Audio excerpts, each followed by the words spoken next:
वनचारिया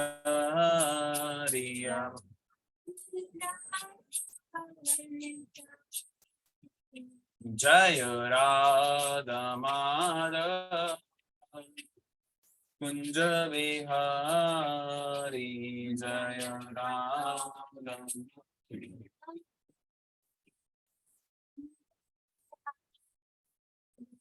हरे कृष्णा कृष्णा कृष्ण हरे हरे हरे राम राम राम हरे हरे हरे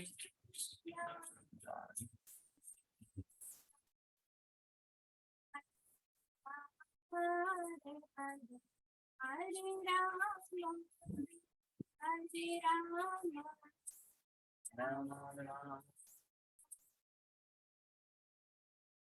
हरे कृष्ण कृष्ण कृष्ण हरे हरे हरे राम राम राम हरे हरे हरे कृष्ण कृष्ण कृष्ण हरे हरे हरे राम हरे कृष्ण कृष्ण कृष्ण हरे हरे हरे राम राम राम हरे हरे हरे कृष्ण कृष्ण कृष्ण हरे राम राम राम। जय प्रभुपदा श्रील प्रभुपदा जय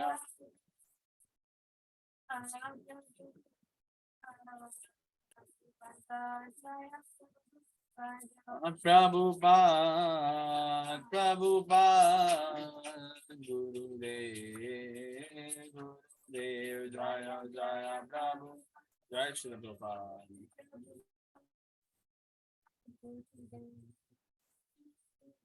निताय गौर प्रेमानंदे हरि हरि बोल। Krishna to all of you, आप सबको मेरा प्रणाम। आज के श्रीमद् भागवतम सत्र में आप सबका स्वागत। श्रीमद् भागवतम सत्र के साथ साथ आप सबको एकादशी महामहोत्सव का भी हार्दिक शुभकामनाएं। तो जैसा आप सब जानते हैं, श्रीमद् भागवतम तीसरा स्कंद अध्याय 30 पढ़ रहे हैं हम, जिसका नाम है भगवान श्री कपिल द्वारा विपरीत कर्मों का वर्णन। श्लोक संख्या हम 27 पढ़ चुके हैं। आज हम 28 से श्लोक संख्या 32 पढ़ने का प्रयास करेंगे। 2 दिन से सेशंस नहीं हो पा रहे थे कुछ कारणवश, तो आज थोड़ा सा अगर 5-10 मिनट ऊपर भी हो जाए तो कोई प्रॉब्लम नहीं होनी चाहिए किसी को भी। Let us continue. कोई डिवोटी बोल रहे हैं लो वॉइस, तो आवाज सुनाई दे रहा है आप सबको मेरा अच्छे से? लेट मी नो अगर लो वॉइस है तो क्या इशू है। Is it Audible? Please let me know over the chatting. ठीक है, okay, fine, thank you. So let us start with the Mangalacharan first. Om Namo Bhagavate Vasudevaya.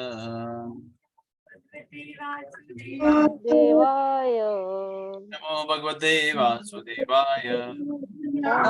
भगवते वासुदेवाय। Om Namo Bhagavate Vasudevaya. ओम नमो भगवते वासुदेवाय। नारायण नमस्कृत्यं नरं चैव नरोत्तमं देवीं सरस्वती व्यासं ततो जयमुदीरयेत्। भद्रेषु नित्यं सेवया भगवते उत्तम श्लोके भक्ति भवते प्लीज म्यूट कर दीजिए, पता नहीं चल रहा कहाँ के एंड से बैकग्राउंड नॉइज आ रहा है। ज्ञानाञ्जनशलाकया तस्मै श्री गुरवे नमः। श्री चैतन्य मनोभीष्टं पदमयं ददाति स्वपदान्तिकं वन्देऽहं श्रीगुरुं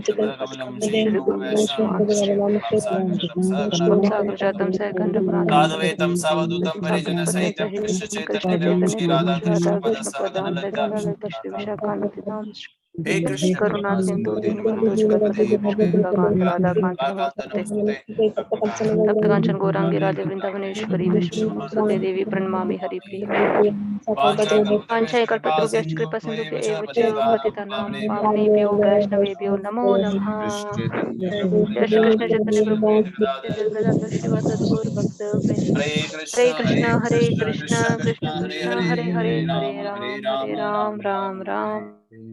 मुखं करोति वाचालं पंगुमलंघते गिरिं यत्कृपातमहं वन्दे श्रीगुरुं दीनतारिणम्।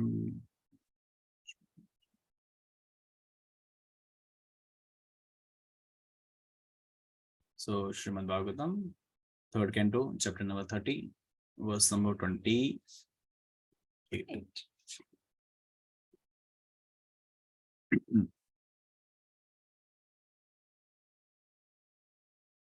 तो आशा करता हूँ कि आप सब जानते होंगे कि क्या पढ़ रहे हैं हम यहाँ पे। जो है भगवान श्री कपिल अपनी माता देवहूति को बता रहे हैं, बहुत कुछ बता रहे हैं एक्चुअली। तो यहाँ पे आसक्तियों से रिलेटेड पहले बात हुई थी कि इस तरीके से हम आसक्त हो जाते हैं यहाँ पे इस भौतिक संसार के साथ, और फिर गलत कार्य करने लग जाते हैं, जिनके प्रति गलत कार्य करने लग जाते हैं। क्यों? क्योंकि हम आसक्त हो चुके हैं। और आसक्ति हमने कई जगहों पे लगा के रखी हुई है। एक मनुष्य अपनी आसक्ति अपने शरीर के साथ, अपने सगी संबंधियों के साथ, जिनको वो जानता है, सिर्फ मानता है सगी संबंधी, असल में है नहीं, वो सारी चीजें हमने पढ़ी थी कि कैसे है ये सब आसक्तियों के बाद उसको क्या परिणाम मिलता है। वो हेलिश प्लेनेट मतलब नर्क की तरफ जो उसकी यात्रा प्रारंभ होती है, बड़ी कष्टदायक और कठिनाईदायक होती है। तो इससे निकालने का हल भी बताया जाता है, लेकिन अभी हम उन सारी चीजों को थोड़ा सा एक ओवरव्यू ले रहे हैं, डिटेल में नहीं है, ओवरव्यू। तो आप सबके साथ स्क्रीन शेयर हो गया है, तो ये श्लोक संख्या आपकी स्क्रीन पे होगा। थोड़ा जल्दी जल्दी पढ़ने का प्रयास करेंगे क्योंकि श्लोक संख्या कुछ ज्यादा रखी है आज। तो आप सब अनम्यूट करेंगे, पहले हम शब्दार्थ पे ध्यान देंगे, शब्दार्थ पढ़ेंगे, उसके बाद पूरे श्लोक को पढ़ने का प्रयास करेंगे। यम तमिस्र अंधतामिस्र गौरव यम यातना पुंक्ते नरा व नरी मिथम अंगेन निर्मिता यत्तमिस्र अंधतमिस्र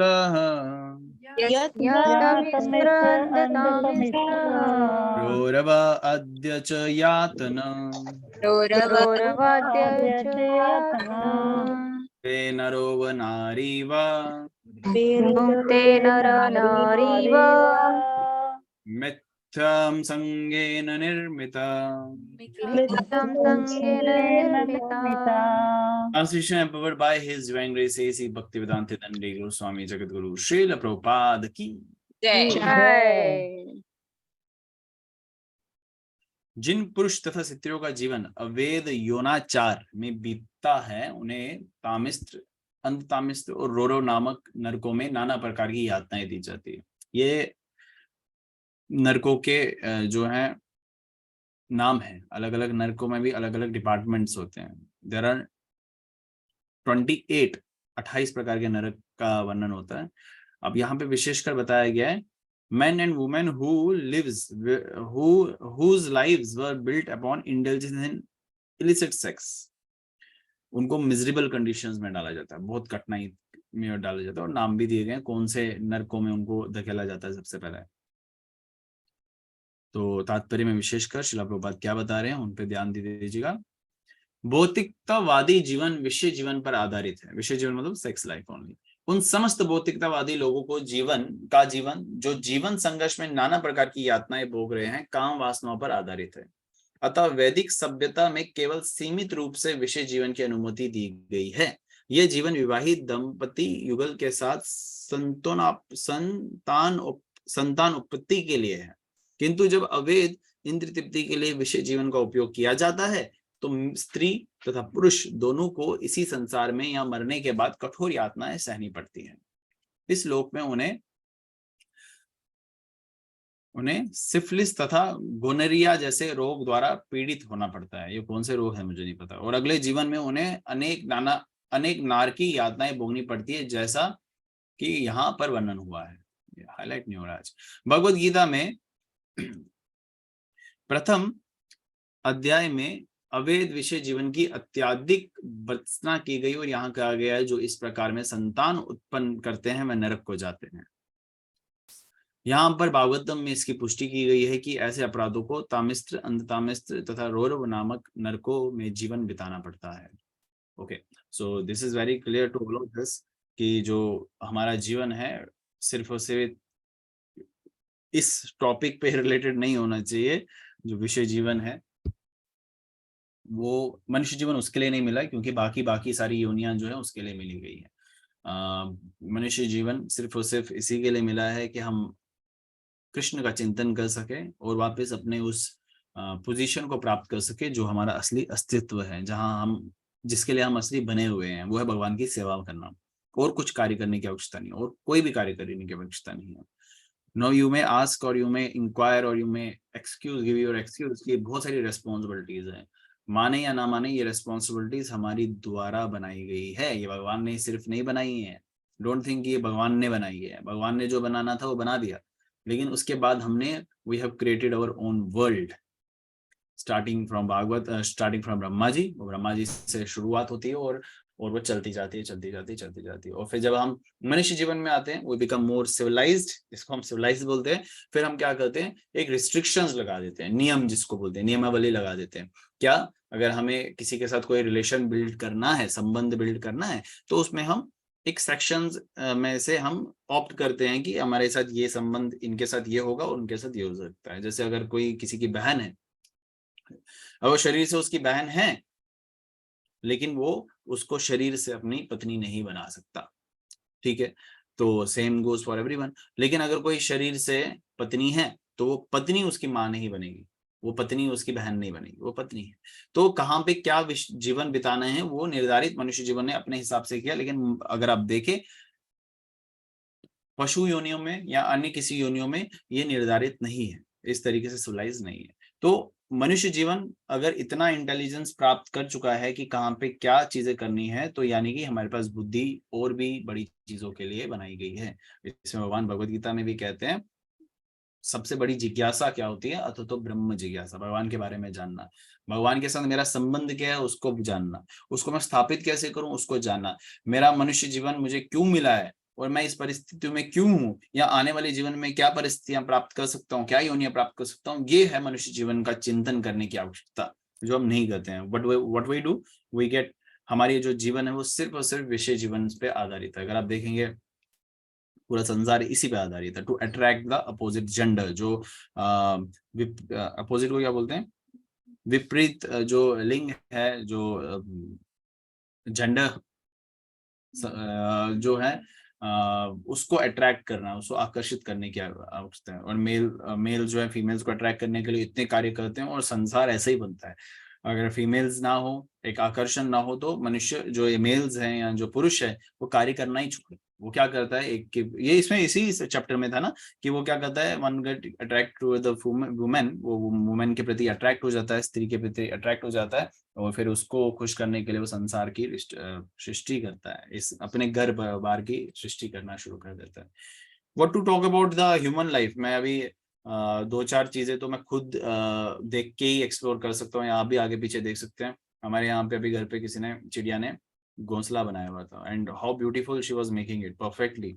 और वहां पे इतना परिश्रम किया उसने उसको बनाने में, और उसके बाद अंडे दिए, फिर अपने जो संतान है उनका पालन पोषण किया, और कुछ दिनों में वो बड़े हो गए और उड़ के चले गए। और वो कहाँ है, ये कहाँ है, मतलब वहां पे भी है एक मछली है, अभी यूट्यूब पे देख रहे थे हम, तो वो क्या करती है मेल फिश, वो क्या करते हैं, वो एक बहुत परफेक्टली जो है एक पानी के अंदर एक डिजाइन बनाती है, जस्ट लाइक सर्कल में वो बहुत अच्छे तरीके से डिजाइन बनाती है। क्यों बनाती है वो, और जिसमें उसको पता नहीं कुछ दिन लगते हैं, 10 दिन 12 दिन, जहाँ 7 डेज लगते हैं, 24 घंटे 7 दिन के लिए वो कार्य करता है। क्यों, क्योंकि उसको फीमेल फिश को अट्रैक्ट करना होता है।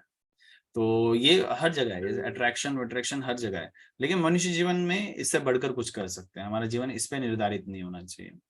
तो यहाँ पे बताया गया जो ऐसा संबंध बिताते हैं, चाहे वो गृहस्थी में ही क्यों ना हो, अपनी पत्नी या पति के साथ भी अलाउ नहीं है, सिर्फ और सिर्फ संतान प्राप्ति के लिए ही जो है विषय जीवन जो है लाइफ एंजॉय करने की अनुमति शास्त्र देता है।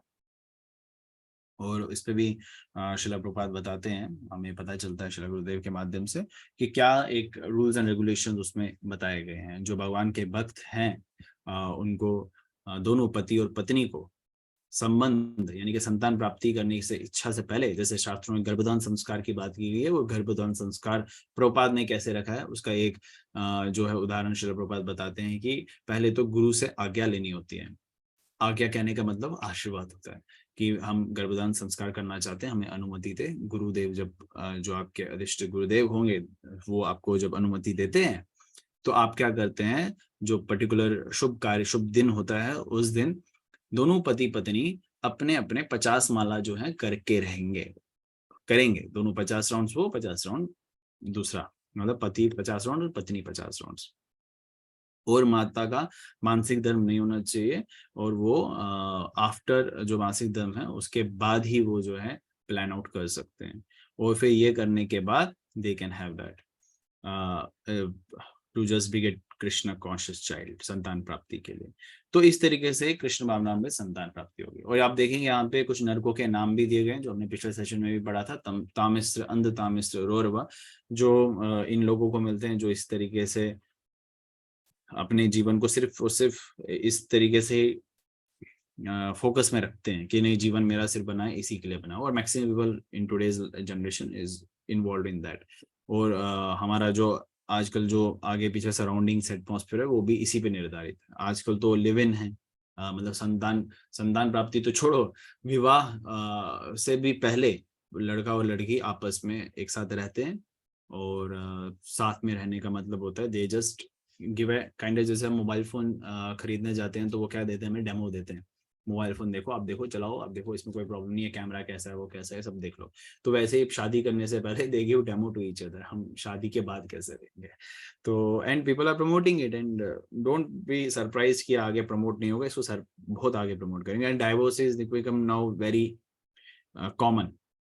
हमारे अगर आप शास्त्रों को देखें, डाइवोर्स शब्द ही नहीं है कहीं। डाइवोर्स, तलाक, ये आप देखेंगे डाइवोर्स अंग्रेजों ने लाया, तलाक जो है ये उर्दू वर्ड है और ये मुगलों ने लाया। हमारे यहाँ तो कोई है ही नहीं। हाँ, पति पत्नी में झगड़ा जरूर होता है, वो तो पति पत्नी का एक स्वभाव है, पति पत्नी में झगड़ा जरूर है, लेकिन कहीं तलाक का शब्द उपयोग नहीं किया गया। तो वहां पे अगर इतना कुछ एक्यूट सिचुएशंस हैं तो दे सेपरेट, वो अलग अलग रहते हैं, लेकिन दूसरा विवाह करेंगे तलाक हो गया हाँ, या डाइवोर्स हो गया, वो नहीं है। ये तो फिर आने वाली गवर्नमेंट्स ने ये जो है इस तरीके से लाया, जिसको मॉडर्नाइजेशन कहते हैं। तो व्हाट द पॉइंट इज, हमारा लाइफ सिर्फ इससे रिलेटेड फोकस में नहीं होना चाहिए, इससे बढ़कर हमें बहुत कुछ जानने के लिए जीवन मिला हुआ है, तो हम सब उस पर काम करना प्रारंभ करें। अगला श्लोक जल्दी से पढ़ लेते हैं हम। अत्रैव नरक स्वर्ग इति मात प्रचक्षते या यातना वै नरक्यस्य त इहि अपि उपलक्ष्यते। यहाँ और पीछे शब्द एक उपयोग हुआ है, यातना। यातना आप समझते ही हैं क्या होता है?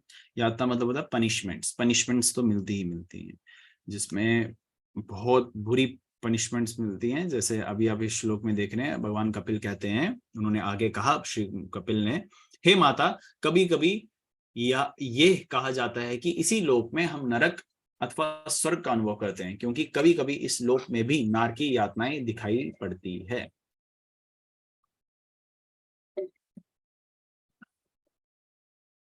तो कहने हैं कि जो आप एक्सप्लोर कर सकते हो या फील भी कर सकते हो, कभी कोई स्वर्ग जैसा अनुभव होता है और कभी कोई नर्क जैसा अनुभव होता है। तात्पर्य में श्रील प्रभुपाद बताते हैं, कभी कभी अविश्वासी लोग नरक संबंधी शास्त्रों के इन कथनों को नहीं मानते, वह ऐसे प्रामाणिक विवरणों की अवहेलना करते हैं। अवहेलना मतलब होता है they just disregard it.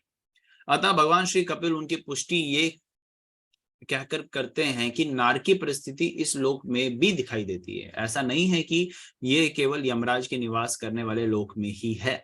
Yamraj के लोकों में पापी पुरुष को उन नारकी परिस्थितियों में रहने का अवसर प्रदान किया जाता है जो उसे अगले जीवन में सहनी होगी, और फिर उसे दूसरों लोक में ये नारकी जीवन बिताने के लिए जन्म लेने का अवसर दिया जाता है। उदाहरणार्थ, यदि मनुष्य को नरक में रहने, मल तथा मूत्र खाने का दंड दिया जाता है, तो सबसे पहले उसे यमराज के लोक में ऐसी आदतों का अभ्यास कराया जाता है, यानी कि ट्रेनिंग दी जाती है। फिर उसे वैसा ही शरीर दिया जाता है जैसा कि एक सूकर का, जिससे कि वह मल खा सके, और ये सोचते ही वह जीवन का आनंद उठा रहा है। पीछे ये बताया जा चुका है कि कैसे भी नारकी परिस्थितियों में बद्ध जीव अपने को सुखी मानता है, अन्यथा यह संभव नहीं है कि नारकी जीवन भोग सके। ठीक है, तो यहाँ पे बताया गया है कि इसी लोक में आपको स्वर्ग का भी अनुभव होता है और नरक का भी अनुभव होता है। ये स्पेशली उन लोगों के लिए है जो अवहेलना करते हैं शास्त्रों की। दैट एवरीथिंग इज, ये मच्छर क्या कर रहे हैं यहाँ पे, भागवतम सुनना है इसको। It is related to that कि जो आप एक्सप्लोर अभी कर रहे हो वो आपके साथ होना संभव है, कर्मों का बंधन जिसको हम कहते हैं। तो इसको आप थोड़ा फील कर सकते हो अपने जीवन में भी। Sometime happiness come and sometime distress come, और कभी कभार हमें इतना कष्ट मिलता है कि we get so irritated and so fed up with this materialistic world, and devotee के लिए होना भी चाहिए पॉजिटिव टर्म में। वो भी बात करेंगे अगर कुछ इस पे संशय हुआ तो नारकी जीवन का आज एक बहुत बड़ा उदाहरण है। आज कुछ लोग देखो कैसे जानवरों की हत्या में और तत्लीन हो गए होंगे। Although everyone is occupied with that, आपको पता होना चाहिए कोविड में बहुत सारी मृत्यु हुई, राइट, लेकिन पूरे कोविड में उतनी सारी मृत्यु नहीं हुई जितनी एक दिन में जानवरों की मृत्यु होती है। तो और भी हम वर्स्ट क्या कहते हैं डिजर्व करते हैं, बहुत ज्यादा वर्स्ट एक्चुअली हम डिजर्व करते हैं, बट ऐसा हुआ नहीं अभी। भगवान हम पे अभी कृपा बनाए रखे हैं। तो लगभग जो मैंने स्टैटिक पढ़ा था, लगभग 200 मिलियन एनिमल्स प्रतिदिन मारे जाते हैं। 200 मिलियन एनिमल्स प्रतिदिन, तो 1 मिलियन 10 लाख होता है। तो आप इमेजिन कीजिए कितना बड़ा नंबर है। तो आज तो उसकी संख्या बड़ी ही होगी, क्योंकि आज बकरों को काटा जाता है, गौ माताओं की हत्या की जाती है, बैलों को मारा जाता है, और इन सारी चीजों को प्रमोट हम नहीं कर सकते, है ना। कभी कभार devotees I see they go to the McDonald's जो इंडिया में तो गो हत्या नहीं करता, लेकिन आपको पता होना चाहिए बाकी विश्व भरों में वो लाखों गायों को एक दिन में मारते हैं, लाखों गायों को एक दिन में। What to talk about the मतलब फुल ईयर, कंप्लीट ईयर। तो ये एक स्ट्रेटेजी, जितनी देर हमारी बात हुई है, 1 सेकंड, 10 सेकंड, आधा घंटा, इतने में पता नहीं कितने जानवर मारे जाएंगे, कितने जानवर मारे जाएंगे, खूनम खून हो जाता है। और इसका जो फल है, ये हेलिश प्लैनेट ही तो है, एक उदाहरण है उसके लिए। इसका जो आउटपुट है, रिएक्शन है, वो हमें देखने को मिलता है अलग अलग रूप से। कैसे एक टेररिज्म इज देयर, है ना। तो जो टेररिज्म के बाद जो हमारी संतान प्राप्ति होती है, जो जनरेशन होती है, how corrupted they are, not in terms of पैसा। करप्ट कहने का मतलब पैसे के मामले में नहीं, हाउ पोल्यूटेड दे आर, मानसिक स्तर पे वो कितने पोल्यूट हो चुके हैं।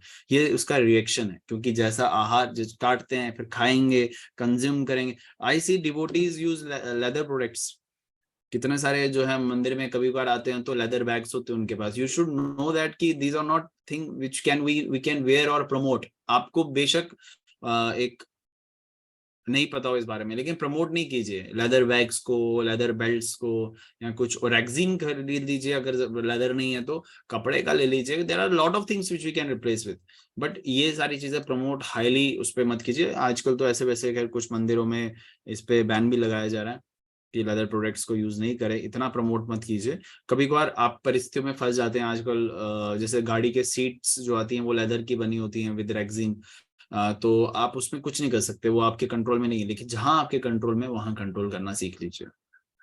पॉइंट यहाँ पे वही है कि ये जो रिएक्शंस है उसका फल मिलता है, और फिर वो स्टार्ट कहाँ से होता है, नरक में। आप हेलिश प्लैनेट में, जो आप नहीं मतलब जो भी जाते हैं वो वहां जाएंगे, वहां एक उसका ट्रेनिंग होता है। अगर स्वर्ग का जन्म है तो उसको वहां पे पहले खिलाया जाएगा मलमूत्र। क्या बोला था शर्मा ने संस्कृत में, हिंदी में क्या बोलते हैं, विष्ठा। विष्ठा खिलाया जाता है, और फिर वो जो पता चलता है कि वो विष्ठा मिठाई नहीं, वो विष्ठा क्या है, मलमूत्र, पॉटी, वो खिलाई जाती है। फिर सोअर उसमें आनंद लेता है, उसको जैसे एक्चुअली क्या होता है, जो हम खाते हैं ना उसका आनंद आ जाता है, उसको फिर टेस्ट होता है, उसको लगता है कि यही सब है। देखो जो मांसाहार करते हैं उनको कितना आनंद आता है आप देखिए उनको कितना मजा आता है, यू आई स्टार्ट लाफिंग।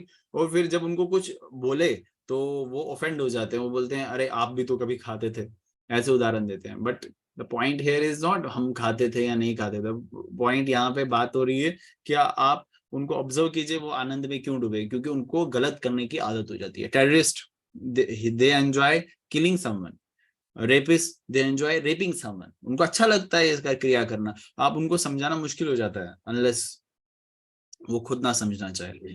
तो ऐसी परिस्थितियों में हम क्या कर सकते हैं, अपने आप को बदल सकते हैं। एक हृदय परिवर्तन के लिए समय लगता है, इच्छा लगती है, ये सारी चीजें पहले ली चलती हैं। ठीक है, अगला श्लोक, श्लोक संख्या 30। हाँ नहीं मैं अभी पढ़ूंगा क्योंकि 32 दो लास्ट के श्लोक पर एग्जीक्यूट कर लेते हैं, it will be little fast. एवं कुटुंबम बिभ्राण उदरम बार इवाव विसृज्य इहि उभ्यायम प्रयत्य भुंक्ते तत्फलम ईदृशम।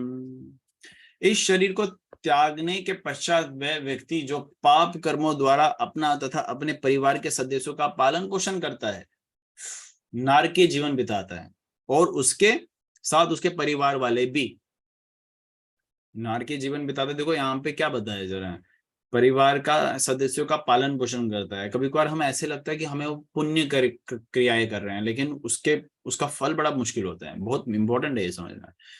आधुनिक सभ्यता का यही भूल है कि इसमें मनुष्य अगले जीवन में विश्वास नहीं करता, किंतु वह विश्वास करे अथवा ना भी करे तो भी अगला जीवन तो होता ही है। और यदि कोई वेद तथा पुराण जैसे शास्त्रों में असम्मत उदारितापूर्ण जीवन नहीं बिताता तो उससे कष्ट भोगना पड़ता है। मनुष्य में निम्न योनियां अपने कर्मों के लिए उदारदायी नहीं होती, क्योंकि उन्हें एक निश्चित विधि से कर्म करना होता है, किंतु मानवीय चेतना वाले विकसित जीवन में यदि कोई अपने कर्मों के लिए उदारी नहीं बनता तो निश्चय ही उसे यहाँ पर विपरीत विधि के अनुसार नारकीय जीवन बिताना होगा। This is most important point, don't skip this.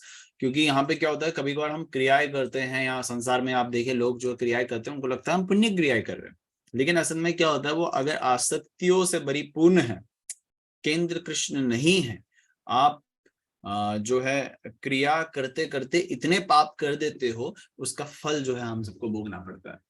यहाँ पे बताया गया फैमिली लाइफ, लोग क्या करते हैं फैमिली मेंबर्स के प्रति आसक्ति या उनकी इंद्र तृप्ति और खुद की इंद्र तृप्ति के लिए क्रियाएं करते रहते हैं। उन क्रियाएं करने के दौरान वो गलत क्रियाएं करना भी प्रारंभ कर देते हैं, और उसका जो प्रतिफल है वो उनको भोगना पड़ता है। ये सब होता क्यों है, क्योंकि मनुष्य जीवन जो ऐसा क्रिया करता है, मनुष्य जीवन होते हुए भी वो क्या करता है, वो अपने लक्ष्य को भूल जाता है, और लक्ष्य को भूलने के बाद वो उन सारी परिस्थिति या उन शास्त्रों को, वेदों व पुराणों में जो पुष्टि हुई है उनको भी नकारना शुरू कर देता है। और कभी कभार एक्सेप्ट भी करता है, कई जगहों पे एक्सेप्ट भी किया जा करता है, लेकिन किस अनुसार, अपनी अनुसार, अपनी इंद्र तृप्ति के अनुसार। They don't follow the scriptures कि मैं धाम कैसे जाऊं, मैं शास्त्रों का पालन इसलिए ना करूं कि मेरे को कृष्ण को प्रसन्न करना है। वो क्या करता है, खुद की प्रसन्नता के लिए कई बार फॉलो करता है। जैसे यहाँ पे बताया गया ना, they don't believe on the next life, in the next life. वो अगले जीवन पे विश्वास नहीं करता और गलत क्रियाएं करना प्रारंभ करता है। पहले खुद करता है, फिर उसकी संतान प्राप्ति जो की हुई है वो वैसी होती है, वो संतान भी गलत क्रियाएं करने लग जाती है। उनको रोक भी नहीं सकता क्योंकि वो खुद कर रहा था कुछ देर पहले, या कर रहा है अभी भी। तो ये चीज पे बहुत मनन करने की आवश्यकता है हम सबको, कि क्या हम ऐसे कोई कार्य कर रहे हैं जो नहीं है कृष्ण को संबंधित, जो शास्त्र में उल्लेखित नहीं है, तो वो हमें हमें रोक देना चाहिए। उसी समय उस पर चिंतन करके उसको रोक देना चाहिए। अगर हम एकदम से नहीं रोक सकते, उसको क्या कर सकते हैं, थोड़ा थोड़ा करके रोक सकते हैं, उसकी रिप्लेसमेंट ढूंढ सकते हैं, उस ऑल्टरनेटिव ढूंढ सकते हैं। कोई भी क्रिया आप कृष्ण को संबंधित कर सकते हैं, कोई भी क्रिया। अब आप बोलेंगे जो क्रिया नहीं कर सकते उनको करना प्रारंभ कर, उसको कंटिन्यू ही मत कीजिए। मांसाहार कृष्ण को संबंधित करते हुए नहीं कर सकते हैं, आप किसी भी प्रकार का विचार कृष्ण को संबंधित करते हुए नहीं कर सकते, लेकिन अगर आप चिंतन कृष्ण का करेंगे, जो क्रियाएं अच्छी हैं उनको आप और अच्छी बना सकते हैं। ठीक है, तो this is what is mentioned here. And ये पॉइंट थोड़े डीप भी हैं, इस पे आप थोड़ा सा अपनी रियलाइजेशन को स्ट्रॉन्ग कीजिए। अगर किसी तरीके का डाउट या कंफ्यूजन रहता है तो we will talk on that note. श्लोक संख्या रेणु माता 31 पढ़ेंगे एंड 32 रुचिका माता पढ़ेंगे। रेणु माता 31। हरे कृष्णा प्रभु जी। Hare Krishna. I दंडवत must tell प्रणाम। you everyone that after this session there is some announcement and especially for the Jammu and Kashmir devotees. Okay. एकः प्रपद्यते ध्वान्तम् हित्वेदं स्वकलेवरं कुशलेतरपाथेयो भूतद्रोहेन यत्कृतम्।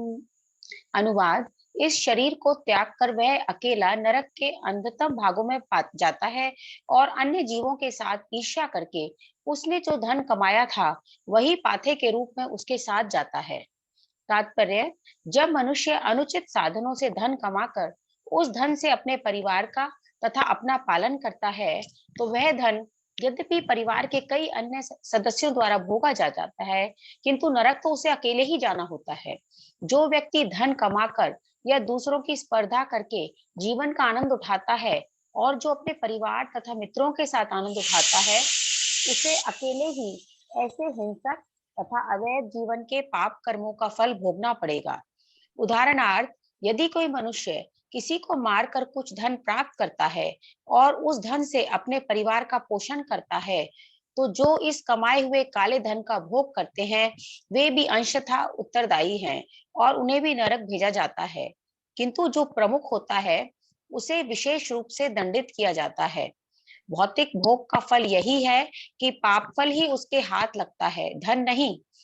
उसके द्वारा कमाया धन इसी संसार में रह जाता है और वह अपने साथ केवल कर्म फल ले जाता है।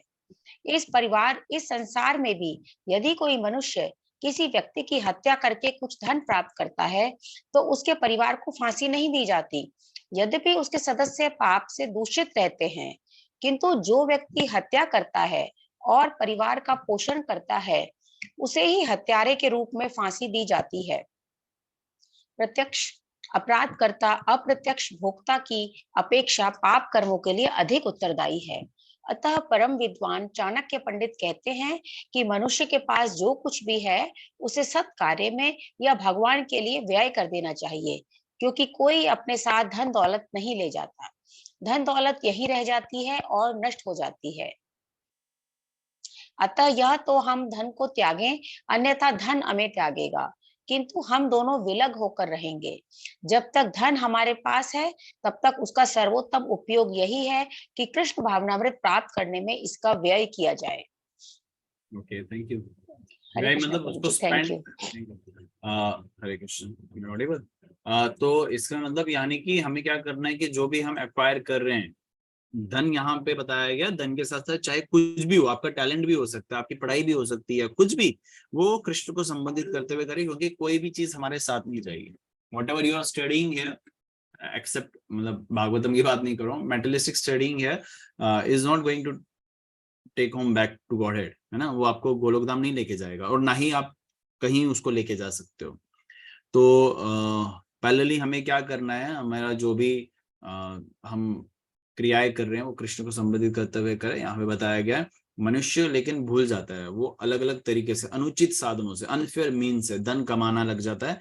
और किस लिए? उसका सिर्फ और सिर्फ एक ही लक्ष्य होता है, परिवार का पालन करना। जहां पे उसकी रिक्वायरमेंट इतनी हो, वो अपनी डिजायर्स को इतना बड़ा बना देता है। एक होती है नेसेसिटीज, जो आपको मनुष्य जीवन के लिए, आपको रोटी, कपड़ा, मकान, घर, ये सब चाहिए, no worries about that and no question is about that, but still वो क्या करता है, अपनी डिजायर्स को बढ़ाता रहता है। और डिजायर कभी खत्म नहीं होती, वो इंटेंस होती जाती है, बढ़ती जाती है, बढ़ती जाती है, बढ़ती जाती है।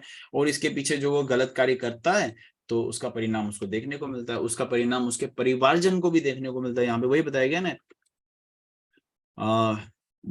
And the money is enjoyed by many members of the family, क्योंकि उसने जो पैसा गलत कार्य से कमाया हुआ है, जो कृष्ण को संबोधित करते हुए नहीं किया है, वो तो नरकी जीवन बिताएगा, लेकिन उसके परिवार को भी उसका फल देखने को मिलेगा। ये कोई भी क्रिया हो सकती है। जैसे कल प्रश्न आया था, किसी ने बोला था कि प्याज लहसुन नहीं खाते हम, लेकिन कंठी माला धारण कर सकते हैं। तो मेरे को उनकी परिस्थितियां पता थी।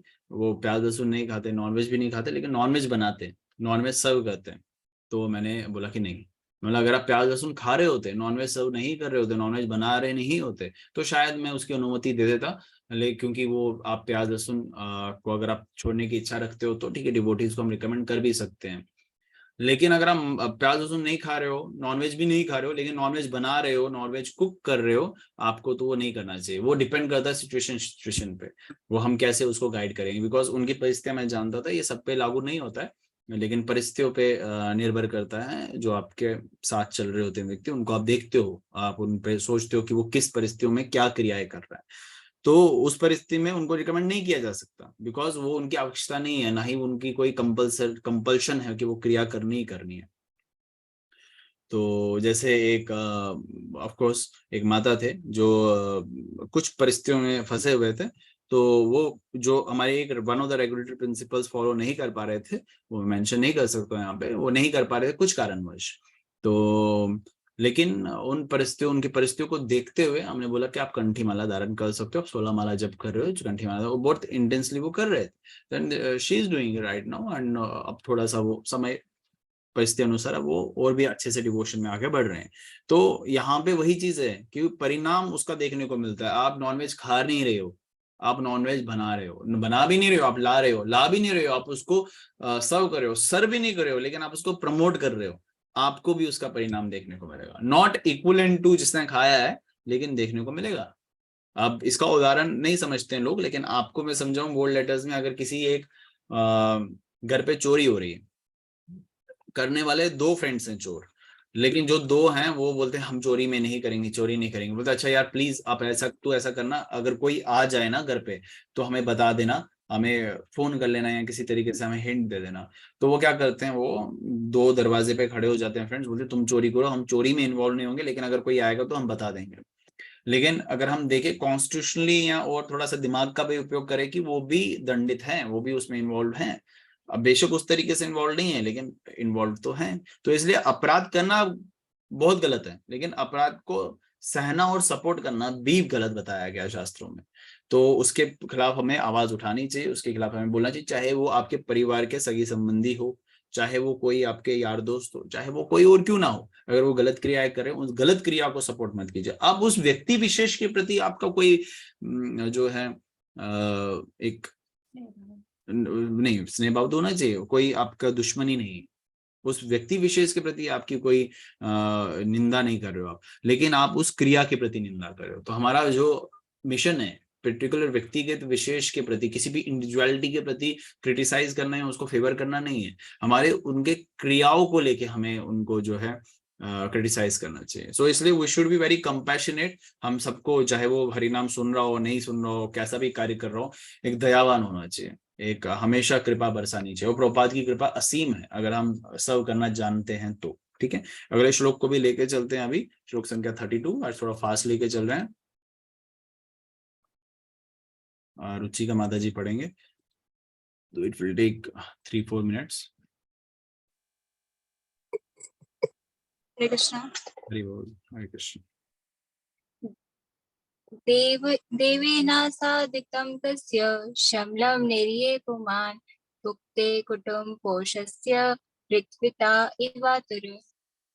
इस प्रकार भगवान की व्यवस्था से परिवार का पोषण करता अपने पाप कर्मों के भोगने के लिए नरक की अवस्था में रखा जाता है, मानो उसकी सारी संपत्ति लूट गई हो। तात्पर्य, यहाँ पर उदाहरण दिया गया है कि पापी मनुष्य को वैसे ही कष्ट होता है जिस प्रकार मनुष्य की संपत्ति लुटने पर होता है। बच्ची को अनेक जन्मों के बाद मनुष्य का शरीर प्राप्त होता है और ये एक अमूल्य निधि है, किंतु यदि कोई मुक्ति प्राप्त करने के लिए इस जीवन का उपयोग नहीं करता, वरन अपने तथाकथित परिवार के पालन पोषण में ही लगता है और इस तरह मूर्खतापूर्ण तथा अवैध कर्म करता रहता है, तो वह उस पुरुष के समान है जो अपनी सारी संपत्ति लूट चुकने पर शोक करता है। संपत्ति लूट जाने पर शोक करने से क्या लाभ, किंतु जब तक पास में संपत्ति रहे तब तक उसका समुचित उपयोग करके शाश्वत लाभ प्राप्त किया जा सकता है। यहाँ ये तर्क किया जा सकता है कि जब मनुष्य पाप कर्म के द्वारा अर्जित धन को छोड़कर मर जाता है, तो अपने धन के साथ अपने पाप कर्म भी छोड़ जाता है। किंतु यहाँ ये विशेष उल्लेख है कि देवी व्यवस्था देवी नासादितम से यद्यपि वह अपना धन छोड़े जाता है, किंतु इसके प्रभाव को अपने साथ लेता जाता है। यदि कोई कुछ धन चुराने और पकड़ा जाए तथा उस धन को राज्य के कानून के अनुसार भले ही वह लौटा दे, किंतु उसे दंड भोगना ही पड़ता है। इसी प्रकार अपराध द्वारा अर्जित धन मरते समय भले ही यहाँ छूट जाए, किंतु दैवी व्यवस्था के अनुसार इसके फल को अपने साथ लेता जाता है, अतः उसे नारकीय जीवन भोगना पड़ता है। हरे कृष्ण। हाँ, उसे नारकीय जीवन भोगना पड़ता है, उसे नारकीय जीवन भोगना पड़ता है। ये प्रभुपाद भी और अनुवाद में भी कई बार रिपीट हो चुका है, और अगर अभी भी हम नहीं समझे तो हम सबसे बड़े मूर्ख होंगे, जैसे यहाँ पे बताया गया है। मुक्तपूर्ण हम क्रियाएं करते रहेंगे और फिर हमें क्या होगा, नारकीय जीवन मिलना पड़ेगा। और जैसे हमें बताया गया कि there are 24 types of different hellish planet, 28 types of different hellish planets. We have to face one by one everything. ठीक है, तो जिसका भी वर्णन भागवतम में किया गया है, श्रीमद् भागवतम के 5वें स्कंद के 26वें अध्याय में जो है हेलिश प्लैनेट्स का डिस्क्रिप्शन है। तो अगर किसी को इंटरेस्ट हो तो वो पढ़ भी सकता है 26वां अध्याय श्रीमद् भागवतम के 5वें स्कंद का, जानने का कि कौन कौन क्या क्या सिचुएशन फेस कर सकता है। उसका भी वो भी ओवरव्यू है, वो भी और भी डिटेल में दिया जाता है, लेकिन वो भी एक ओवरव्यू है।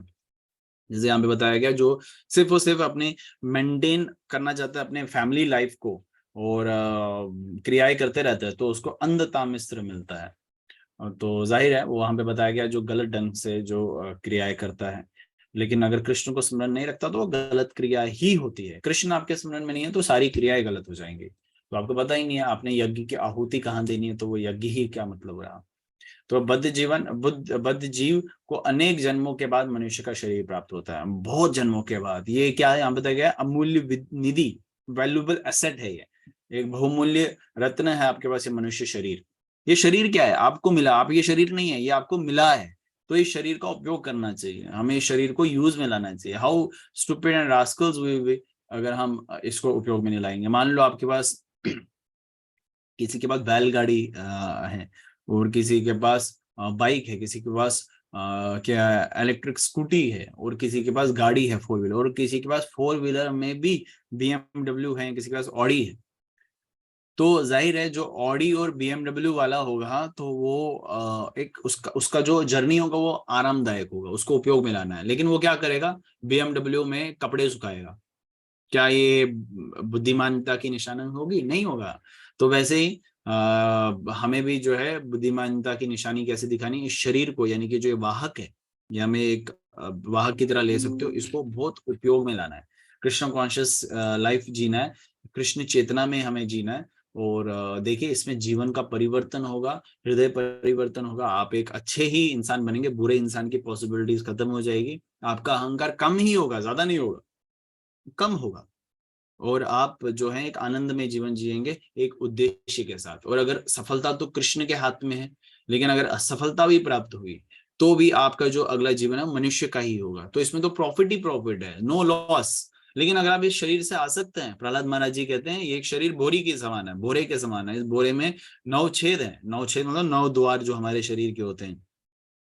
तो इस फटे हुए बोरे में मैं क्या लेके जाऊंगा, ये वही यहाँ पे बताया गया, कुछ लेके नहीं जाना है। जो आप ये धन संपत्ति इकट्ठा, जो भी ऐशो आराम ऐश्वर्य जो आप देख रहे हैं, ये कुछ पल भर का है, ये सब यहीं छोड़ जाएगा। तो इसके प्रति आसक्त मत होइए, इसको और बढ़ाने का कोशिश मत कर दीजिए। अपने सब डिवोटीज के लिए मोस्ट इंपॉर्टेंट पॉइंट है आज की शुभ तिथि पे कि अपनी रेस्पॉन्सिबिलिटीज को समेटना शुरू कर दीजिए। समेटना समझते हो ना, एक उसको बढ़ाइए मत।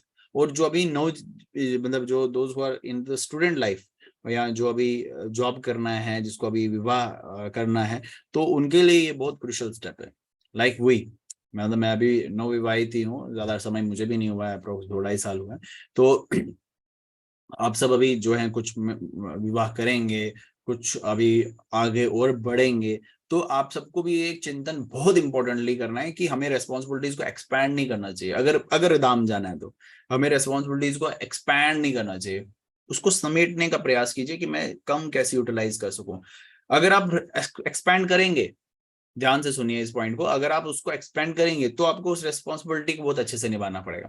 आप एक कभी आपको ऐसे गलत उदाहरण सेट नहीं पड़ेगी कि आप जैसे मान लो आपने विवाह कर लिया, और फिर उसके बाद आप विवाह करने के बाद आप अपने जीवन साथी यानी कि पार्टनर के साथ एक अच्छा संबंध डेवलप नहीं कर रहे हो, तो that will not be a good example. आपने संतान उत्पत्ति की लेकिन एक अच्छे से पालन पोषण नहीं करे, that will not be a good example. आप गृहस्थ आश्रम में हैं, आप घर पे बैठे रहेंगे, जॉब नहीं करेंगे, कुछ क्रिया नहीं करेंगे, कुछ नल्लों की तरह से बैठे रहेंगे, वो भी एक अच्छी एग्जाम्पल नहीं है। तो सबको अपनी योनि, अपने अपने जीवन, अपने उसके साथ अपने आचरण को भी बदलना पड़ेगा। लेकिन एक इंपॉर्टेंट चीज है कि उसको एक्सपैंड मत कीजिए, उसको यूटिलाइज उस तरीके से कीजिए कि मैं अपनी चेतना को कृष्ण में कैसे लगाऊं। ये बहुत इंपॉर्टेंट है हम सबके लिए। ठीक है, आज इसको यहीं पे विराम देते हैं। क्वेश्चन सेशन अगर किसी का है, प्रश्न है तो प्लीज पूछ लीजिए, उसके बाद अनाउंसमेंट है, 2 अनाउंसमेंट्स है। यहाँ पे प्रश्न सर्वमंगला का है यहाँ पे जो लड़कों के रिलेटेड बताया गया था कि जो एक्स्ट्रा मैरिटल अफेयर्स में रहते हैं और विद इन मतलब मैरिज में भी जब वो इंटेलिजेंस होता है उनका अवैध संबंध में, तो उनको भी उसमें जाना पड़ता है, लाइक हेलिश। हाँ यस, जिस प्रकार से भी संबंध डेवलप करेंगे उनको हेलिश प्लैनेट्स में जाना पड़ेगा, चाहे वो विवाहित ही क्यों ना हो, चाहे वो विवाहित नहीं हो, अवैध संबंध रखे तो भी जाना पड़ेगा। That is not here कि नहीं outside marriage it is allowed and within marriage it is outside marriage it is not allowed, within marriage it is allowed, within marriage is not also not allowed, and without outside marriage it is also not allowed. ठीक है, but within marriage you can, one can have or enjoy this, but for Krishna संतान प्राप्ति के लिए, सिर्फ और सिर्फ कृष्ण संतान प्राप्ति के लिए। इसलिए प्रभुपाद ने इसको एज अ सन्यासी भी कई बार बताया। सन्यासी इन टॉपिक्स को अवॉइड करते हैं बाकी परंपराओं में, लेकिन हमारी परंपरा में प्रभुपाद, जैसे आप देखेंगे प्रणाली, उन्होंने इस टॉपिक पे कई बार डिस्कशन किया हुआ है। बिकॉज वन शुड नॉट, ऐसा नहीं होना चाहिए कि ये क्रियाएं करते रहे। इन टॉपिक को डिस्कस नहीं किया जाता, बट इन टॉपिक्स को डिस्कस किया जाना चाहिए अगर किसी का आपको हृदय परिवर्तन करना है तो, क्योंकि यही एक चीज है जिसके लिए, एक मेन चीज यही है, काम वासना ही है जिसके लिए हम यहाँ पे फंसे हुए हैं।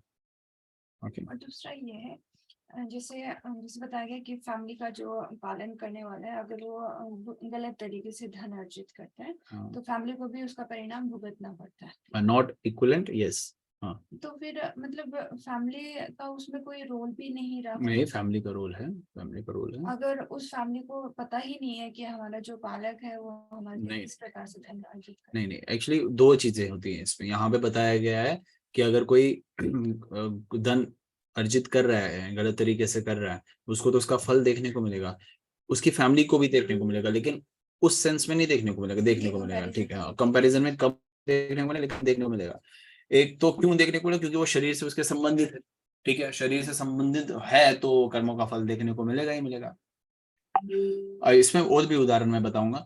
दूसरा ये है कि आप बोल रहे हैं कि परिवारजन अगर उसमें इन्वॉल्व नहीं है, मोस्ट ऑफ द टाइम परिवारजन इन्वॉल्व होते ही होते हैं, most of the time. Because वो अगर क्रिया कर रहा है कहीं ना कहीं पे, अगर वो कर रहा है तो one of the reason is कि फैमिली वाले तो इन्वॉल्व है ही है, क्योंकि वो क्रिया उनके लिए कर रहा है तो फैमिली, उनके शब्द आ गए ना, तो यानी कि उनके लिए है। दूसरा, अगर जैसे अगर संतान है, ठीक है, तो वो ऐसी क्रिया कर रहा है जिससे मैं अपने फैमिली लाइफ को, अब क्योंकि नेसेसिटीज फैमिली लाइफ की हो सकती है, तो अपनी उन फैमिली लाइफ की नेसेसिटीज को पूरा करूं तो वो गलत क्रिया करना प्रारंभ करता है, और कृष्ण के अंदर में नहीं तो वो गलत क्रिया आना शुरू कर देता है। तो फैमिली डायरेक्टली और इनडायरेक्टली इन्वॉल्व हो सकती है, और भी इसमें सर्कमस्टांसेस को हम चेक कर सकते हैं। अब ये भोगना क्यों पड़ता है, दूसरे को इसका रिएक्शन फेस करने क्यों मिलता है, क्योंकि संसार की सृष्टि ऐसी हुई है। अगर आप संबंधित है तो उसका रिएक्शन सिर्फ ना कि आपको, आपके परिवारजन को भी देखने को मिलेगा। जैसे अगर संसार में अगर कोई गलत क्रिया करता है, इतना मांसाहार हो रहा है, इतना प्रकार का व्यभिचार हो रहा है, तो वो रिएक्शन हमें नहीं देखने को मिल रहा है क्या? हमें भी देखिए, अनाज की कमी हो रही है। आज के दिन जहां भक्त लोग एकादशी का व्रत पालन कर रहे हैं, आज ही के दिन कितने लोग जो है मांसाहार कर रहे हैं। तो भक्त वहां से अपनी क्रिया कर रहे हैं, लेकिन वो मांसाहार कर रहे हैं। उस मांसाहार की वजह से जो उसका फल है वो भक्तों को भी फेस करने को मिल जाता है। आप अब कोई जो है, एक भक्त की इच्छा नहीं होती है कि मेरा पतन हो, वो अश्लीलता में नहीं जाना चाहता, लेकिन कुछ परिस्थितियां, गलत लोगों की वजह से वो परिस्थितियां ऐसी उत्पन्न हो जाती है कि जो साधना में तत्लीन होना चाहता है, उसके जीवन में भी वो अश्लीलता प्रारंभ हो जाती है ना। तो ये क्यों होता है? क्योंकि somebody is doing wrong thing and you are not maybe related to this that person directly, but indirectly तो हुई, क्योंकि आप सब एक ही जेल में हो और एक जेल में होने के कारण वो वो गलत क्रिया कर रहा है, तो आपको भी उसका रिएक्शन देखने को मिलता है। तो परिवारजन, अब वो कर्मों के अनुसार भी होता है। क्योंकि आप किसी को नहीं बोल सकते, जस्ट लाइक प्रहलाद महाराज 7वां स्कंद, वो अपने पिता को इसका वो नहीं बोल रहे हैं कि मेरे पिता ने मेरे साथ गलत किया तो मेरे पिता को दंड दिया जाए, वो बोल रहे हैं कि मेरे कर्मों का फल है, तो मेरे कर्मों का फल है, उसकी अवहेलना करे, उस कर्मों की अवहेलना करे, और इतनी इच्छा, इतनी अपनी तीव्रता बढ़ाए धाम में जाने की कि मैं यहाँ पे तो भगवान का नाम नहीं ले सकता, मेरे लिए इतनी विपदाएं हैं, इतना देखो हमें हमें कितना सफर करना पड़ रहा है कृष्ण का नाम लेने के लिए। हमारे तो पहले कंसंट्रेशन नहीं बैठता है, एक अराउंड सराउंडिंग्स इतनी प्योर नहीं होती है, और हम अंदर से खुद भी प्योर नहीं है, हमारे साथ जो जुड़े हुए हैं वो प्योर नहीं है, तो या हम कभी खुद जो है इम्प्योर हो जाते हैं शरीर से भी, तो हम कितनी दुखों को सह रहे हैं भगवान का नाम लेने से। वो भी एक हमारी भक्तों में इच्छा उत्पन्न करता है कि मैं भी धाम चले जाऊं जल्द से जल्द, और भगवान के वहां पे हरि नाम का चिंतन कर सकूं। तो वी कैन रियलाइज, अगर हम रियलाइजेशन को ऐसा स्ट्रॉन्ग रखते हैं तो हमारा भगवान के प्रति आसक्ति बढ़ेगा और यहाँ की तरफ घटेगा, ये कम होता जाएगा। ठीक है, ठीक है। Any other devotee? छवि माता, any question, anything to ask please? अच्छा, आप अनम्यूट नहीं कर सकते डिवोटीज? वन कैन अनम्यूट, आप अनम्यूट भी कर सकते हैं। हरे कृष्णा प्रभु जी। हरे कृष्णा प्रभु जी, जैसे माता जी ने पूछा था तो फिर मेरे मन में आया था कि अगर जैसे हमारे घर में कोई मीट ईटिंग कर रहा हो, भले ही हम भक्ति कर रहे हो, एकादशी रख रहे हो, लेकिन वो आज मीट ईटिंग कर रहा हो और हम उसे रोक भी रहे हो बट वो रुक ना रहा हो, तो उसका फल हमें भी मिलेगा? नहीं, अगर भगवान की भक्ति, आप हरे कृष्ण महामंत्र का जप कर रहे हैं, नियमों का पालन कर रहे हैं, उसका फल नहीं देखने को मिलेगा, लेकिन आप जो क्रिया कर रहे हैं उसका फल उनको देखने को मिलेगा। आप जो पुण्य क्रियाएं कर रहे हैं, कृष्ण को अर्पित कर रहे हैं, उसका जो आउटपुट होगा, they will also become a devotee और they can also go back home, back to godhead, अगर वो इच्छा रखते हैं तो। इस जीवन में नहीं तो अगला मनुष्य जीवन में उनको जो है ऐसी परिस्थितियां उत्पन्न हो जाएगी कि वो भी भक्त बन सके। अगर वो गलत क्रिया कर रहे हैं और आप गलत क्रिया करने की इच्छा नहीं रखते हो और कृष्ण को संबंधित सारे क्रिया कर रहे हो, तो आपको परिणाम नहीं देखने को मिलेगा। यहाँ पे जो ये संबंध में हम श्रीमद् भागवतम पढ़ रहे हैं, ये वर्सेस पढ़ रहे हैं, ये कर्म कांडियों के लिए है, जो क्रिया कृष्ण को संबोधित नहीं करते हुए कर रहे हैं, सिर्फ और सिर्फ अपना जीवन जो है बिताने में लगे हुए हैं, अपनी आसक्ति की, अपनी इंद्रियों की तृप्ति के लिए जो है अपना जीवन बिता रहे हैं, ये उनके लिए रिलेटेड है। The one who is in the Krishna conscious, either उसके साथ जुड़ा हुआ व्यक्ति गलत क्रिया कर भी रहा हो लेकिन उसको उसका फल नहीं देखने को मिलेगा, क्योंकि वो कृष्ण को संबोधित करते हुए क्रिया कर सकते हैं। उसकी उदाहरण आप शास्त्रों में देख सकते हैं, कई सारी उदाहरण है जहाँ पे भक्तों का उद्धार ही हुआ है, उनका जो है पतन नहीं हुआ किसी के साथ, चाहे वो उसके शरीर से जुड़ा हुआ पति क्यों ना हो, शरीर से जुड़ा हुआ उसकी माँ पिता क्यों ना हो। हिरण्यकश्यप हो, प्रहलाद को उसकी नहीं मिली, लेकिन प्रहलाद की वजह से हिरण्यकश्यप को जो है दाम मिल गया। ध्रुव महाराज, हालांकि उनकी माता जो है खुद पूजनीय थी, लेकिन ध्रुव महाराज जब दाम गए तो उनकी माता भी उनके साथ दाम चले गई। तो ये एक उदाहरण हमारे शास्त्रों में जो या पुराणों में जो दी गई है, उससे हम ये समझ सकते हैं, अगर आप कृष्ण के प्रति अपनी चेतना को लगाते हैं तो आपका उद्धार ही होगा, और आपके साथ जुड़े व्यक्तियों का भी, चाहे वो शरीर से संबंधित कोई भी क्यों ना हो, उनका भी भगवान जो उद्धार कर देंगे। ओके ओके, थैंक यू प्रभु जी। प्रभु जी, जैसे कुछ टाइम पहले, मतलब आजकल तो हमारे जो श्रीमद् भागवतम में वर्सेस डेथ के ऊपर ही चल रहा है, तो मेरे मन में एक प्रश्न आया था कि जैसे हमें इस नर्क का डिस्क्रिप्शन दिया था, तो मेरे मन में आया कि मैंने कई रीइंकार्नेशन के केसेस पढ़े, डिवोटीज के भी और नॉन डिवोटीज के भी। उसमें से एक नॉन डिवोटी का केस पढ़ा था कि वो इस ईयर में मरा और 2 साल बाद वो वापस भी आ गए, तो इतनी जल्दी कैसे उन्होंने ये सब भोग लिया? प्रभु जी, मेरे मन में ये आया। ये मैंने पहले भी बताया था, कुछ चीजें होती हैं जो ह्यूमन कैलकुलेशन से हम कैलकुलेट नहीं कर सकते हैं। जो पीछे भी किसी माता जी ने सरमंगला के सेशन में प्रश्न, शायद निधि माता जी ने प्रश्न पूछा था सरमंगला माता जी के सेशन में कि कैसे हम इसको कैलकुलेट कर सकते हैं, किसी ने शरीर छोड़ा, वो कैसे आया, कब आया। This is something not can not be calculated by the human mind. ये भगवान की क्रिया होती है, भगवान की शक्तियों की क्रिया होती है। इसका एक अनुमान जो है शास्त्रों के द्वारा हमें पता चलता है कि इतने दिन लगते हैं, जर्नी होती है। कभी बार अगर एक ऐसा भी भागवत में वर्णन आता है कि किसी ने शरीर छोड़ा और उसी के साथ उसको दूसरा शरीर भी प्राप्त हुआ, ऐसी भी परिस्थितियां होती है। तो it depends on the human life कि उसका उसके क्या कर्म बंधन है। अर्जुन को बोलते हैं ना कृष्ण भगवत गीता में, तुम अपने कर्मों को नहीं जानते, मैं तुम्हारे पीछे प्रेजेंट फ्यूचर में तुम क्या करोगे वो भी जानता हूँ। तो इसी प्रकार से उनको जो योनि प्राप्त होती है, कब कैसे किधर होगी प्राप्त और क्यों हो रही है प्राप्त, वो हम अपने एंड से कैलकुलेट नहीं कर सकते। तो उसका अनुमान जो है शास्त्रों में थोड़ा बहुत बताया गया, just to figure it out कि ये सही है, बस। ओके, थैंक यू प्रभु जी। प्रभु जी, मेरे कोई रिलेटिव थे, तो वो मतलब अभी स्टूडेंट ही है वो भी, तो वो मुझे बोल रहे थे कि जैसे हमने किसी के साथ कोई बुरा नहीं किया, मतलब हमने तो सब अच्छा ही किया, लेकिन फिर भी हमारे साथ बुरा हो रहा है, तो फिर हम क्या कर सकते हैं? तो मैंने बोला कि शायद कार्मिक रिएक्शंस हो सकता है। तो प्रभु जी, मैं उनको क्या बोल सकती हूँ इस बारे में? बिल्कुल बिल्कुल, बहुत सही है। कार्मिक रिएक्शन है, हो सकते नहीं है, कार्मिक रिएक्शंस ही हैं, तभी वो हमें फल उसका भोगना पड़ रहा है। और ऐसा ही equivalent the question was asked to Jayadratha महाराज।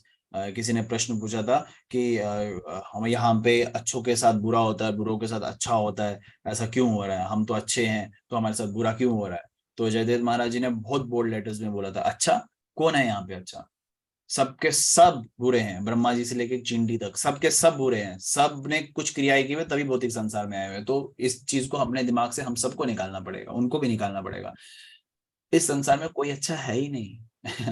तभी हम यहाँ, अगर अच्छे होते तो यहाँ थोड़ी होते, हम तो धाम में होते। हम सब बुरे हैं, इसलिए दूसरों को दोषों को ना देके अपने पे ही दोषों, अगर हमें कुछ फल मिल रहा है उसको अपने दोषों का ही उन पे उसको ब्लेम करते रहे कि मेरी ही गलती थी, मैंने ही कुछ ना कुछ पिछले जन्म में किया है, तो जाके मुझे ये भोगना पड़ रहा है, पिछले जन्म के मेरे फल हैं जो मुझे भोगना पड़ रहा है। तो इसलिए दूसरों के दोषों को ना हम निहारे, हम अपने दोषों को देखें। और जब अपने दोषों को देखने लगेंगे ना, तो संसार खुद ब खुद अच्छा लगने लगेगा। तो ये कहा भी जाता है, बुरा देखन मैं चला, बुरा ना मिल गया कोई, जब देखा मन आपना मुझसे बुरा ना कोई। अपने मन को देखे, अपने पीठ की मैल को देखे, देखिए सबसे गंदे हम ही लगेंगे। ठीक है। ओके, थैंक यू प्रभु जी। प्रभु जी, उन्होंने रिसेंटली भगवत गीता भी ली, बस यही सारे क्वेश्चंस के आंसर जानने के लिए भगवत गीता ही ली इंग्लिश में। तो प्रभु जी, क्या पता उनका उद्धार हो जाए। Yes yes, be in touch with the devotee. Counselling अच्छे से होना चाहिए, प्रॉपर्ली डिवोटी को इन टच में रखना चाहिए। कभी कभार अगर सर्कल छोटा है, वो बात बहुत अच्छी बात होती है। सर्कल छोटे में क्या होता है कि हम सबका ध्यान रख सकते हैं, लेकिन जब सर्कल बड़ा हो जाता है, you are having too many people in touch, तो उसको शेयर कर सकते हैं। You can make your own WhatsApp group जहाँ पे आप उनको ऐड कर सकते हैं। This is very good, this I recommend everyone just to share the teachings of scriptures. And ये होना चाहिए, प्रचार बहुत स्ट्रांग होना चाहिए। जैसे आपने अभी एक वीडियो बनाया था, तो I liked it very much कि आप उसको ओपनली उसको और ज्यादा से ज्यादा फैलाइए। If somebody is on Instagram, तो चलो फैलाओ, हमने भी इंस्टाग्राम यूज करना, क्यों ना कृष्ण के लिए करे, कृष्ण के संदेश के लिए करिए। तो ये बहुत अच्छा माध्यम है, साथ एक अच्छा तरीका है जोड़ने का। तो you can have that. If you don't want to create your own WhatsApp group, तो एक साइंस ऑफ कृष्णा के ग्रुप में आप एडमिन बन जाइए and add the devotees there, have them properly एक चैनल बना के सब लोग जो है उसमें डिवोटीज को जोड़ सकते हैं। The other devotees also do the same. So I also want कि एक प्रीचिंग हम सबका स्ट्रांग होना चाहिए। Preaching is the best way to reach Krishna. To reach Krishna you have to preach Krishna. So preach करना सबको आना चाहिए, चाहे वो आप सब क्यों ना हो। नहीं आता बोलना सीखिए, ये एक बहुत बड़ी चीज है जो प्रभुपाद ने हमें दी हुई है। And although you speak very nicely, you can teach the Krishna conscious in a very perfect way. Okay okay okay, thank you so much Prabhu ji. Hare Krishna. Hare Krishna. देखिए, प्रभुपाद जब अपने गुरु से पहली बार ही मिले, तो उन्होंने उनको क्या संदेश दिया? प्रचार करो। तो वैसे ही हम सबको भी उसी भाव को लेके चलना। प्रभुपाद को बोला प्रचार करो, यानी कि हम प्रभुपाद के क्या है? वो अगर सेनापति हैं तो हम प्रभुपाद की सेना है ना? वो मालिक है तो हम कुत्ते हैं। तो हमें क्या करना है? जो मालिक ने को आदेश दिया उनको ना करना पड़े, इसलिए हम करेंगे वो काम। हम प्रभुपाद हम प्रीच करेंगे, और जब वो कोई डिवोटी बन जाएगा, प्रभुपाद उनका पालन पोषण करेगा। तो हम सब प्रभुपाद के जो है छोटे मोटे जो है सेना है। और हम सबको आना चाहिए, एक दूसरे को, सबको, पूरी दुनिया को प्रचार करना सीखे अच्छे तरीके से। हाँ, जो बोले शास्त्रों में जो लिखित है वही बोले, बाकी अपना मनगढ़ंत कहानियां मत बोले।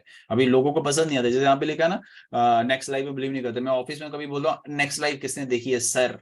मतलब नहीं देखी है तो देख लो, जब नरकों में स्वर बनना पड़ेगा, फिर मैं बोलूंगा hi you are sure now, how are you feeling now? तो मिस्टर पिग, मिस पिग, जो भी है, भक्ति करने से हमारे पुराने पाप क्षमा हो जाते हैं क्या? हाँ, कल किसी ने प्रश्न पूछा था और उसका उत्तर भी दिया था, मैंने व्हाट्सएप ग्रुप पे भी शेयर किया था। तो ऑफ कोर्स एकदम से खत्म हो जाते हैं, एकदम से खत्म हो जाते हैं। लेकिन किसी ने उसका गलत अनुमान भी लगा लिया था, तो उसका कर्मफल क्या वो भी खत्म हो जाता है। देखो, एक भगवान का भक्त जो है कर्मफलों की चिंता नहीं करता, वो पाप खत्म हो जाते हैं, यानी कि कृष्ण ने आपको माफ कर दिया, no you are becoming eligible, आप गोलोक धाम चले जाओ। कर्मों का फल मिलता है नहीं मिलता वो भी कृष्ण पे छोड़ दीजिए, आपको उसकी चिंता करने की जरूरत नहीं। आपने कृष्ण को समर्पित कर दिया तो कृष्ण चिंता करेंगे। कृष्ण क्या बोलते हैं, आप सब कुछ छोड़ के मेरी शरण में आओ। सब कुछ मतलब अपनी आसक्तियों को छोड़ के, अपनी क्रियाओं को छोड़ के, सर्वधर्मान परित्याज्यम मामेकम शरणम व्रजम। मामेकम मतलब एकम मतलब होता है सिर्फ मेरी शरण। ऐसे नहीं कि मैं ये भी करूंगा, मैं वो भी करूंगा, ये भी करूंगा, ये व्रत भी पालन करूंगा तो वो व्रत भी पालन करूंगा, उस देवता को भी प्रसन्न रखूंगा तो उस वाले को भी रखूंगा और कृष्ण को भी रखूंगा। लेकिन उससे क्या होता है कि आपकी जो है आपका गोल एक नहीं है, यानी कि आपका मंजिल एक नहीं है। ठीक है, मामेकम शरणम व्रजम अहम त्वम सर्व पापेभ्यो। अहम त्वम मैं तेरे सारे पाप दो। अहम मतलब मैं, त्वम यानी कि तू, तेरे सारे पाप, अहम त्वम सर्व पापेभ्यो, सारे पाप हर दूंगा। चाहे कितना से कितना गिनो, ब्राह्मण हत्या की हो वो भी हर देंगे, अवैध संबंध रखा हो वो भी हर देंगे, भगवान सब माफ कर देंगे।